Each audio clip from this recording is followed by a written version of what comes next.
राहुल गांधी आणि मल्लिकार्जुन खरगे हे आज महाराष्ट्र दौऱ्यावर आहेत आणि सांगलीमध्ये पतंगराव कदम यांच्या पुतळ्याचा अनावरण सोहळा आयोजित करण्यात आलेला आहे। पवारांसह महाविकास आघाडीचे नेते, बडे नेते या कार्यक्रमाला उपस्थित राहणार आहेत। सांगलीमध्ये पतंगराव कदम यांच्या पुतळ्याचा अनावरण सोहळा आणि त्यासाठी राहुल गांधी, मल्लिकार्जुन खरगे तसंच शरद पवार आणि महाविकास आघाडीचे इतर नेते आज उपस्थित राहणार आहेत। ही दृश्य आपण बघतोय। ज्यावेळेला मल्लिकार्जुन खरगे हे महाराष्ट्रात दाखल झाले त्यावेळेला त्यांच्या स्वागतासाठी महाराष्ट्रातले बडे नेते, प्रदेशाध्यक्ष नाना पटोले, विरोधी पक्षनेते विजय वडेट्टीवार आणि इतर नेते देखील उपस्थित होते। या सगळ्याचा आढावा घेतला माझ्या सहकार्यानं। जिल्ह्याचे सुपुत्र आणि काँग्रेसचे ज्येष्ठ नेते स्वर्गीय पतंगरावजी कदम यांच्या आज पूर्णाकृती पुतळ्याचं उद्घाटन जे आहे ते काँग्रेसचे नेते राहुल गांधी आणि राष्ट्रीय अध्यक्ष मल्लिकार्जुन खरगे यांच्या उपस्थितीमध्ये पार पडतोय। सध्या आपण पाहतोय की ज्या सोनेरा कारखाना स्थळावरती स्वर्गीय पतंगरावजी कदम यांची समाधी आहे, याच ठिकाणी त्यांच्यावरती अंत्यसंस्कार करण्यात आलेले होते। त्याच परिसरामध्ये आपण पाहतोय की पूर्णाकृती पुतळ्याची उभारणी जी आहे त्या ठिकाणी करण्यात आलेली आहे आणि आज या पुतळ्याचं उद्घाटन जे आहे ते काँग्रेसच्या ज्येष्ठ नेत्यांच्या उपस्थितीमध्ये पार पडतंय। सध्या आपण पाहतोय की कार्यक्रमाची जय्यत अशी तयारी जी आहे ती आपल्याला सोनेरा कारखाना स्थळावरती पाहायला मिळते।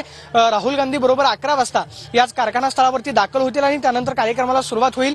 सुरुवातीला पूर्णाकृती पुतळ्याचं उद्घाटन झाल्यानंतर राहुल गांधी जे आहेत ते कडेगावच्या दिशेने प्रस्थान ठेवतील, कारण कडेगावमध्ये आज जाहीर सभा जी आहे ती कार्यक्रमाच्या निमित्तानं पार पडते। त्या ठिकाणी सगळी व्यवस्था जी आहे ती करण्यात आलेली आहे आणि त्याची जय्यत अशी तयारी आपल्याला या ठिकाणी कारखाना स्थळावरती पाहायला मिळते। कॅमेरा पर्सन अभिजित पिसेसोन, मी प्रदीप कापसे, TV9 मराठी, सांगली। काय नक्की आज आठवणी आहेत की तर राहुल गांधी आज महाराष्ट्र दौऱ्यावर असून राहुल गांधी, मल्लिकार्जुन खरगे हे महाराष्ट्रात दाखल झालेत।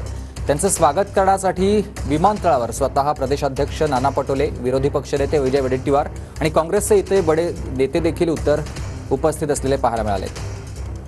काय नक्की आज आठवणी आहेत की आतापर्यंत तुम्ही त्यांचं काम म्हणजे चिरंजीव म्हणून जवळून पाहिलेलं आहे, सहवास होता, आज काय आठवणी डोळ्यासमोरून जातात? काँग्रेसचे सगळेच बडे नेते आज त्यांच्या पुतळ्याच्या उद्घाटनाच्या निमित्ताने ते काँग्रेस पक्षाच्या विचाराचे कार्यकर्ते होते आणि 80च्या दशकानंतर लोकांचा आशीर्वाद घेऊन आणि सांगली जिल्ह्याच्या जनतेचा आशीर्वाद घेऊन त्यांनी महाराष्ट्रात काम केलं।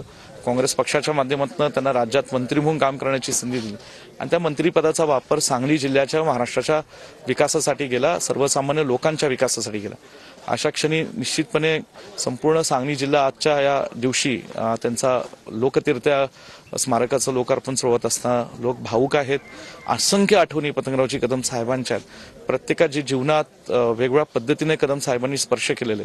एक मुलगा म्हणून प्रत्येक क्षणाला मला त्यांची आठवण होती, प्रत्येक सुखदुःखाच्या प्रसंगात आठवण होती आणि त्यांचा जो एक वडील म्हणून आधार राहायचा आज निश्चितपणे ती उणीव आहे। पण आमचे वडील हे ह्या पलूस कडेगावच्या मातीत आहेत, कुठे ना कुठे आहेत, हा एक निश्चितपणे मला सातत्याने वाटतं। उद्धवजी ठाकरे यांना कार्यक्रमाचं निमंत्रण दिलेलं होतं, मात्र शिवसेनेच्या नेत्यांनी सांगितले की त्यांचं काही नियोजित कार्यक्रम आहेत।